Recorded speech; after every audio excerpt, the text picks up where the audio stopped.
हर रोज एक नई कहानी देखने के लिए चैनल को सब्सक्राइब करें और बेल आइकन दबाना ना भूलें। यहाँ एक छोटी और सिंपल सी विराट की लव स्टोरी है। एक बार की बात है, रात के 10 बजे बहुत तेज बारिश में विराट एक रास्ते से गुजर रहा था। अचानक से बारिश की वजह से उसकी कार खराब हो जाती है। वहीं गुंजन भी बारिश के मजे लेने के लिए भीग रही होती है।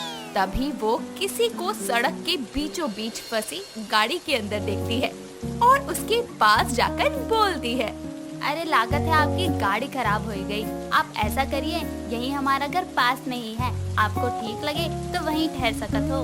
अरे नहीं नहीं, मैं कार में ही रह लूंगा। अरे बाबू साहेब, हम तो इसलिए कह रहे कि मौसम बहुत खराब हुई गवा है, यहाँ बैठे बैठे आपकी कमर ना कट जाए, इसलिए चलिए हमारे घर चलिए। ठीक है, आप कहती हैं तो चलता हूँ।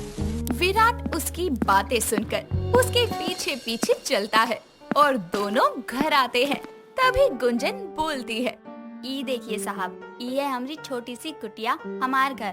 आपको कोई परेशानी हो तो हम पहले ही माफी मांग लेते हैं। अरे आप तो भीग गए हैं, रुकिए हम आपको कुछ कपड़ा देते हैं और आग भी जला देते हैं। अरे जी नहीं, मेरे पास रुमाल है, आग मैं जला देता हूँ, सूख जाऊंगा। ठीक बा, ये लीजिए लकड़ी और लालटेन, आप आग जलाइए, हम चाय बनाकर लावत हैं। गुंजन चाय बनाती है। तब तक विराट भी आग जलाकर हाथ तापने लगता है, साथ ही खुद को सुखाता है। चाय का कप हाथ में देते हुए गुंजन विराट से बोलती है, लीजिए बाबू साहिब, गर्मा गर्म हमारे हाथ की मस्त लौंग वाली चाय, आप पीजिए, आपको बहुत अच्छा लगेगा। जी शुक्रिया। अरे बाबू साहिब, थैंक यू की का बात है, ये तो वो का बोलत है मदद करने को, हेल्प कहना चाहती हो? हाँ वही बाबू साहिब, हम तो आपकी छोटी सी हेल्प करत चाहत रही। इमा थैंक यू की का बात है, ये तो हमार फर्ज रहे। वैसे चाय बहुत ही अच्छी बनाई है तुमने, मानना पड़ेगा। इसे पीकर अब कम ठंड लग रही है मुझे। अरे साहब, हमको पता है ये बारिश में आपको ठंड लग गई है, इसलिए तो लौंग की चाय बनाए हैं। वो लौंग गर्म होते हैं ना, इसलिए। वैसे my name is Gunjan, what name is yours? Gunjan की अटपटी इंग्लिश सुनकर उसके मुंह से चाय निकल जाती है और वो खांसने लगता है। तभी गुंजन बोलती है, अरे बाबू साहिब, आपको क्या होए गवा? आप ठीक तो है ना? आप फाहिन तो है ना? हाँ मैं ठीक हूँ। क्या बोला तुमने अभी, जरा दोबारा कहना। अरे हम ई बोलत है कि आप फाइन हैं कि नहीं। लागत है बारिश में आपकी गाड़ी के साथ साथ आपके कान भी खराब होए गवा हैं। जिसके बाद विराट गुंजन की बात सुनकर जोर जोर से हंसने लगता है और बोलता है, तुम भी ना गुंजन, बहुत अच्छी तो हो ही, लेकिन बहुत मजाकिया भी हो। अच्छा, वो कैसे? तुम्हारी खतरनाक इंग्लिश सुनने के बाद हंसू नहीं तो और क्या करूं? अच्छा, तो हमारी टेढ़ी मेढ़ी अंग्रेजी सुनकर आपको हंसी आवत है। कोनो बात नहीं, वो का है ना, हम छठी फेल है, जितनी अंग्रेजी आवत है वही बोलत है। छठी में पहली बार हम फेल हुई गई रही ना, तो माई बाप ने आगे पढ़ाया ही नहीं। गलत बात, पढ़ना चाहिए था, तुम्हें बोलना चाहिए था। हमने बोला था माई बापू को, लेकिन ऊका हमारी बात पसंद ही नहीं आई। फिर हमने भी जिद छोड़ दी। कुछ टाइम बाद वही हमको अकेले छोड़कर चले गए। ओह सॉरी, इतनी देर से चहक रही थी, मैंने इसे उदास कर दिया। कुछ तो करना पड़ेगा हंसाने के लिए। गुंजन देखो, तुनुक तुनुक तुन तुनुक तुनुक तुन तुनुक तुनुक तुन तारारा। विराट नाचने और गाने लगता है। उसका फनी डांस देखकर वो हंसते हुए बोलती है, अरे बाबू साहिब, बस बस बस, आप कितना हमको खराब डांस करके हंसाएंगे। बस इतना बेकार डांस तो विराट कोहली भी नहीं करत है। आओ फिर तुम भी करो ना, सिखाओ मुझे। इतना बोलकर वो उसके हाथ को पकड़कर डांस करने लगती है। तभी विराट का पाँव फिसलता है और गुंजन उसे बचाने के चक्कर में उसी पर गिर पड़ती है और दोनों एक दूसरे की आंखों में खो जाते हैं। सॉरी बाबू साहिब, हम तो हार पर गिर पड़ी। आज सॉरी बाबू साहिब। कोई बात नहीं, मेरी वजह से गिरी हो, सर्दी लग गई तुम्हें। कुछ देर बाद दोनों बातें करते हैं और रात ज्यादा होने की वजह से दोनों एक एक कोना पकड़कर सो जाते हैं। अगले दिन विराट जाते हुए बोलता है, थैंक यू, रात को तुमने मेरा बहुत ख्याल रखा। अब मैं चला जाऊंगा, तो तुम अपना ध्यान रखना। जी बाबू साहिब। अच्छा सुनिए। हाँ बोलो। कुछ नहीं बाबू साहिब, आप हमको भूलेंगे तो नहीं ना? कभी नहीं। गुंजन की आंखों से साफ झलक रहा था कि वो उसे जाने नहीं देना चाहती।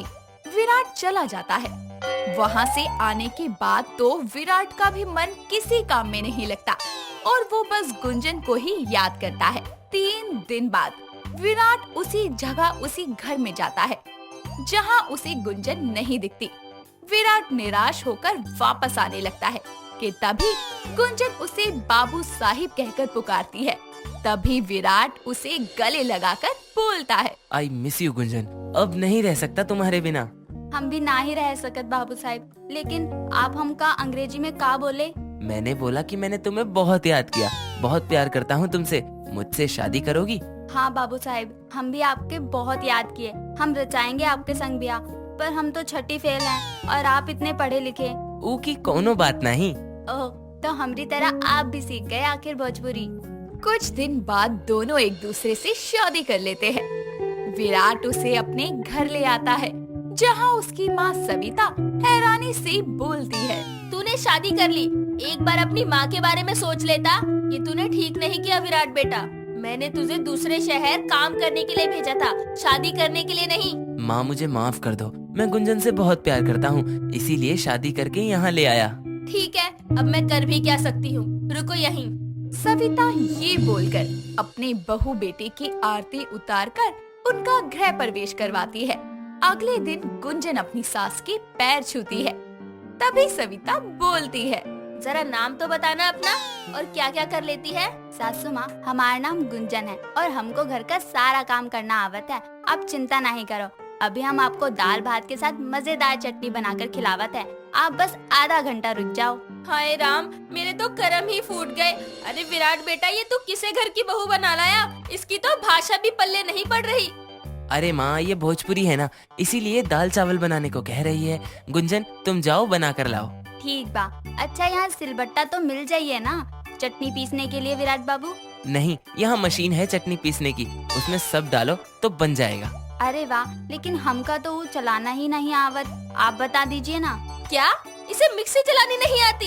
सासू माँ, हम तो छठी फेल है ना, ऐसी शहर वाली कौनो चीज हमके चलानी नहीं आवत। हे भगवान, बेटा तू किस अनपढ़ गवार को यहाँ ले आया? ये छठी फेल लड़की को तूने मेरे घर की बहू बना दिया। अरे बेटा, ये कहाँ और तू कहाँ? माँ, आप गुंजन को ऐसे मत बोलो, वैसे भी अब ये मेरी बीवी है। मानता हूँ कि ये ज्यादा पढ़ी लिखी नहीं है, लेकिन दिल से बहुत अच्छी है। एक बहू और बीवी के सारे फर्ज अच्छे से निभा सकती है।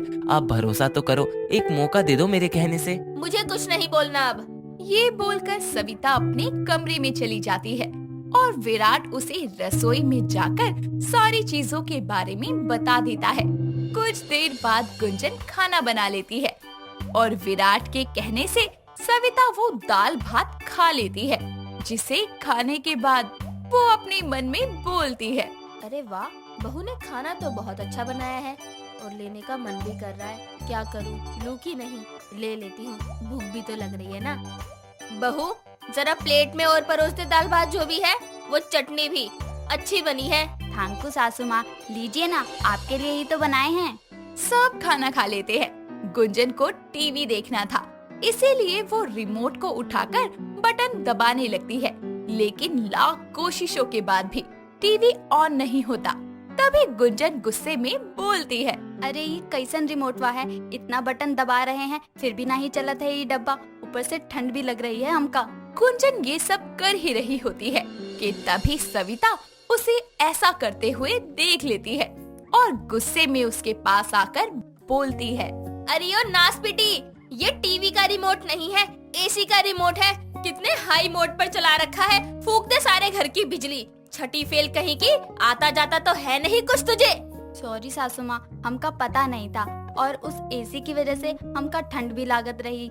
ओहो, अब पता चला ई डब्बा काहे नहीं चलत है, क्योंकि हमरे हाथ में ओका रिमोटवा ही नहीं था। मेरे तो सच में कर्म फूट गए। चली जा यहाँ से, गवार कहीं की। गुंजन बेचारी रोते हुए अपने कमरे में चली जाती है। वक्त बीतता है। गुंजन अपनी कम समझ और शहरी उपकरणों को ना जानते हुए भी घर को अच्छे से संभालने की पूरी कोशिश करती है। ऐसे ही एक शाम को सविता सीढ़ियों से उतर रही होती है कि अचानक वो गिर जाती है और उसके सर पर चोट लगने से उसका बहुत सारा खून बह जाता है। गुंजन अपनी सास का खून रोकते हुए उसे हॉस्पिटल लेकर जाती है। तभी डॉक्टर को ब्लड की जरूरत पड़ती है और खुशकिस्मती से गुंजन का ब्लड सविता से मैच हो जाता है, जिसके बाद सविता की जान बच जाती है और घबराहट में रोते हुए गुंजन विराट के गले लगकर बोलती है, विराट बाबू, सासू माँ ठीक तो हो जाइए ना? पता नहीं माँ जी कैसे गिर गई, हमको उनके पास होना चाहिए था ना। तुम चिंता मत करो, माँ बिल्कुल ठीक हो जाएंगी। अपना ब्लड देकर तुमने मेरी माँ की जान जो बचाई है गुंजन, उसके लिए थैंक यू सो मच। तभी डॉक्टर उन्हें सविता से मिलने के लिए बोल देता है। डॉक्टर सविता को बता देता है कि उसकी बहू ने ही उसे खून दिया है, जिसके बाद सविता बोलती है, बहू मुझे माफ कर दे, मैंने तुझे क्या क्या नहीं बोला। आखिर में तूने मुझे छठी फेल गवार बोलने के बाद भी मेरी जान बचाई। सच में बहू तू बहुत अच्छी है, अब से मैं तुझे ऐसा कुछ भी नहीं कहूँगी। कोई नहीं सासू माँ, आप हमका दिल से अपना ली वही काफी है, माफी की कोनो जरूरत नहीं। कहते हैं ना दोस्तों, जो होता है अच्छे के लिए होता है। वहीं गुंजन और सविता के साथ भी ऐसा ही होता है और इस तरह सविता अपनी छठी फेल बहू के साथ खुशी खुशी रहने लगती है। छाया अपना काम खत्म करके घर जा रही होती है। तभी उसको रास्ते में एक बूढ़ा मिलता है जो कुछ कपड़ों को लेकर रोड के किनारे गिरा हुआ होता है। बूढ़ा होने की वजह से वो खुद उठ भी नहीं पा रहा था और उसके सारे कपड़े भी इधर उधर बिखरे हुए थे। छाया ये देखकर दौड़कर उस आदमी के पास जाती है और बोलती है, अरे बाबा, आप गिर कैसे गए? आइए मैं आपको उठा देती हूँ। छाया उस आदमी के सारे कपड़े उठा देती है। छाया वहाँ से जा ही रही होती है कि तभी वो बूढ़ा आदमी एक सुंदर परी में बदल जाता है और छाया को रोकते हुए वो परी बोलती है, रुको छाया, आप कौन है? यहाँ तो वो बूढ़े बाबा थे ना, वो कहाँ चले गए? हाँ छाया, मैं ही वो बूढ़ा आदमी थी। परी छाया के सामने बूढ़ा आदमी बन के वापस अपने परी रूप में आ जाती है और बोलती है, छाया, मैं काफी देर से यहाँ बूढ़े आदमी के रूप में गिरी हुई थी, लेकिन किसी ने मेरी मदद नहीं की। फिर तुम आई, तुमने मेरी मदद की, जिससे ये साबित होता है कि तुम एक बहुत अच्छी और सच्ची इंसान हो। इसलिए तुम्हारे लिए मेरे पास कुछ है। मेरे लिए? पर क्या? ये लो 3 जादुई ड्रेस, लेकिन तीनों में ही बहुत बड़ा अंतर है। तीनों ड्रेस की अपनी खासियत है। जो सबसे खराब दिख रही है उसको पहनते ही तुम एक बहुत खूबसूरत लड़की में बदल जाओगी। दूसरे जो काले रंग की है उसको पहनते ही तुम पर पैसों की बारिश होगी। और तीसरी जो दिखने में बेहद खूबसूरत है, उसको पहनकर जो भी मांगोगी उसका उल्टा होगा। ठीक है जादुई परी, इन ड्रेस के लिए आपका बहुत बहुत शुक्रिया।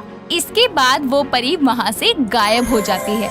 छाया भी घर आकर अपने तीनों ड्रेस को अलमारी में रख देती है, जिसके बाद छाया की सौतेली माँ सुधा उसके कमरे में आकर कहती है, अरे ओ छाया, कल तेरी बहन माया को देखने वाले आ रहे हैं, समझी? बहुत बड़े घर का रिश्ता आया है, तो कल घर का सारा काम समय से पहले कर दियो, समझी?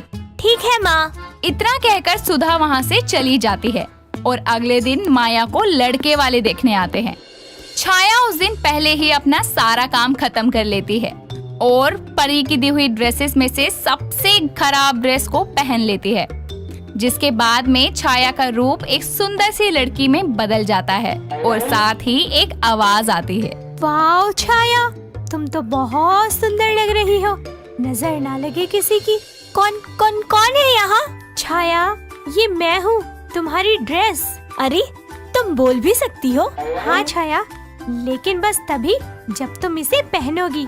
ये तो बहुत अच्छी बात है। तुमको पता है, मेरा कोई दोस्त नहीं है, मुझे हमेशा से कोई चाहिए था जो मुझसे बात कर सके। अब तो मैं हमेशा तुमसे ही बात किया करूँगी। तो ठीक है छाया, अब तुम बाहर जाओ, तुम्हारी बहन को देखने वाले आ गए हैं। छाया उस जादुई ड्रेस की बात मानकर बाहर आती है। बाहर आते ही लड़के वालों की नजर छाया पर पड़ती है, जो कि एक खराब ड्रेस में भी बेहद खूबसूरत लग रही होती है, और वो लोग माया की जगह छाया को पसंद कर लेते हैं। अब इतने बड़े घर के लोग छाया को पसंद करके चले जाते हैं। ये बात माया को बर्दाश्त नहीं होती, और बेशक वो दोनों बहनें थी, लेकिन थी तो सौतेली ना, जिस पर माया इसके लिए बेहद गुस्से में छाया से बोलती है, तू बाहर क्यों आई? तेरे को पता नहीं है कि किसी भी जरूरी काम के समय तुझे बाहर आने के लिए मना किया गया है। फिर भी तू आई और मेरे लिए आए रिश्ते को हथिया के बैठ गई। खुश है ना अब तू? पर माया, मैंने क्या किया है? मैं तो कुछ बोली भी नहीं, बस आकर चुपचाप खड़ी ही तो थी। अरे तू तो चुप ही कर, कलंकनी कहीं की। अरे आज इतना बन ठन के आने की क्या जरूरत थी? कपड़े फटीचर थे, लेकिन शक्ल क्यों चमका कर आ गई करमजली? दोनों माँ बेटी छाया को खूब खरी खोटी सुनाती है, जिसके बाद छाया अपने कमरे में जाकर बहुत रोती है और जादुई ड्रेस से बोलती है। जादुई ड्रेस, तुमने मुझे बाहर जाने को क्यों कहा? तुमने देखा ना माँ और माया को कितना बुरा लगा। उन्होंने मुझे क्या कुछ नहीं कहा। छाया, तुम रो क्यों रही हो? जिसने तुम्हें बुरा भला कहा वो तो खुद ही बहुत बुरे हैं, लेकिन तुम्हारे भाग्य का था जो तुम्हें ही मिलना था, इसलिए ही मैंने तुम्हें बाहर भेजा है। वो लड़का एक बहुत ही अच्छा और शरीफ घर का था, जो कि सिर्फ तुम्हें डिजर्व करता है, माया को नहीं। इसके बाद में रात होने पर छाया वो ड्रेस को उतार देती और रोज सुबह उस ड्रेस को वापस पहन लेती। ऐसे ही एक दिन जब छाया अपने काम से घर लौट रही थी तो उसको एक गरीब परिवार भीख मांगते हुए दिखता है। तब छाया सोचती है कि क्यों ना दूसरी ड्रेस को पहनकर गरीब लोगों की मदद की जाए, और वो घर जाकर दूसरी काली ड्रेस को पहन लेती है, जिसके बाद में उसके कमरे में पैसों की बारिश होने लगती है और आवाज आती है। और कितने पैसे चाहिए छाया? छाया को इस बार पता होता है कि ये एक जादुई ड्रेस है, इसलिए वो इस बार उस ड्रेस से कहती है, जादुई ब्लैक ड्रेस, इतने पैसे बहुत हैं, इनको मैं उन गरीबों में आसानी से बांट सकती हूँ। छाया अपने घर के आसपास जितने भी जरूरतमंद लोग हैं उनको पैसे दे देती है। उसके लोगों को पैसे बांटने की खबर उसकी बहन माया और माँ सुधा को पता चल जाती है, जिसके बाद वो छाया के पास जाती हैं और बोलती है, अरे ओ करमजली, ये सब क्या है? इतना पैसा तेरे पास कहाँ से आ गया कि तू लोगों में बांटती फिर रही है? अरे तेरी कमाई इतनी बढ़ गई क्या जो लोगों में बांटना शुरू कर दिया तूने? इसके बाद में छाया सारी बातें अपनी माँ और माया को बता देती है। छाया की बात सुन के दोनों हैरान हो जाते हैं और उनके दिमाग में खुराफात आती है। उस समय दोनों वहाँ से बिना कुछ कहे ही चले जाते हैं। लेकिन अगले दिन छाया के काम पर जाने के बाद दोनों उसके कमरे में जाते हैं और अलमारी से तीनों ड्रेस में से सबसे खूबसूरत ड्रेस को निकाल कर कहती है, माँ, ये ड्रेस तीनों ड्रेस में से सबसे खूबसूरत है, मतलब इसका असर भी तीनों में सबसे अच्छा ही होगा। क्यों ना मैं ये ड्रेस पहन के एक बार बेहद सुंदर और अमीर बन जाऊं, जिसके बाद हम दोनों अपनी ऐश की जिंदगी जिएंगे। हाँ हाँ बेटी, जल्दी कर। माया वो सबसे खूबसूरत ड्रेस पहन लेती है। माया को इस बात का नहीं पता था कि उसने ये बात बिना जाने ही वो जादुई ड्रेस पहन ली। ड्रेस पहनने के बाद में उसको एक आवाज आती है, माया, मैं तुम्हारी ड्रेस बोल रही हूँ, बोलो क्या चाहिए तुम्हें? माया और सुधा ये देखकर बहुत हैरान हो जाते हैं कि ड्रेस तो बातें कर रही है। दोनों जादुई ड्रेस को खुद को अमीर बनाने के चक्कर में बिना सोचे समझे ही ड्रेस को ऑर्डर देने लगते हैं। जादुई ड्रेस, मुझे बहुत सारा पैसा और एक बड़ा सा घर और गाड़ी चाहिए। जादुई ड्रेस दोनों माँ बेटी को फुटपाथ पर ले आती है। उनका जो भी था वो भी गायब हो चुका था। दोनों अपनी हालत पर वहीं बैठकर जोर जोर से रोने लगते हैं कि तभी वहाँ छाया आ जाती है और अपनी माँ और बहन को ऐसे रोड के किनारे रोता देखकर वो बोलती है, माँ, माया, ये सब कैसे हुआ और तुम्हारी हालत इतनी खराब कैसे है? माया और सुधा उसको सारी बात बताते हैं और छाया उसकी ऐसी हालत देखकर जादुई परी को पुकारते हुए हाथ जोड़ लेती है और देखते ही देखते वहाँ जादुई परी आ जाती है, जिसको देखकर छाया परी से बोलती है, जादुई परी, मेरी माँ और मेरी बहन की हालत देखो कितनी बुरी हो गई है उस जादुई ड्रेस से। जादुई परी छाया की बात सुन के उसको पूरी सच्चाई बताती है।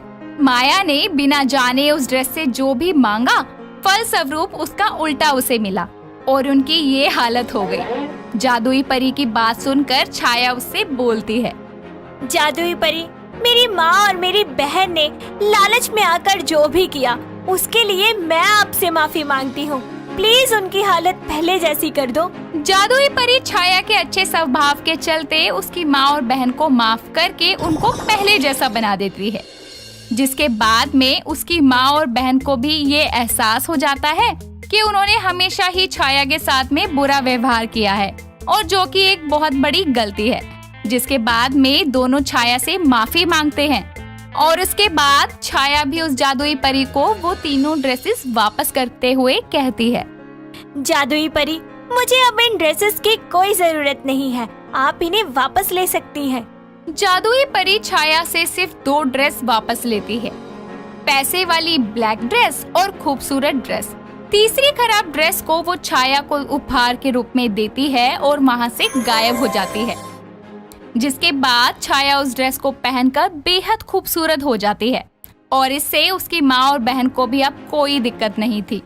तीनों खुशी खुशी रहने लगते हैं और कुछ समय बाद में दोनों बहनों की शादी उसी बड़े घर के दोनों बेटों से हो जाती है और वो अपने ससुराल में खुशी खुशी और प्यार से रहने लगती हैं।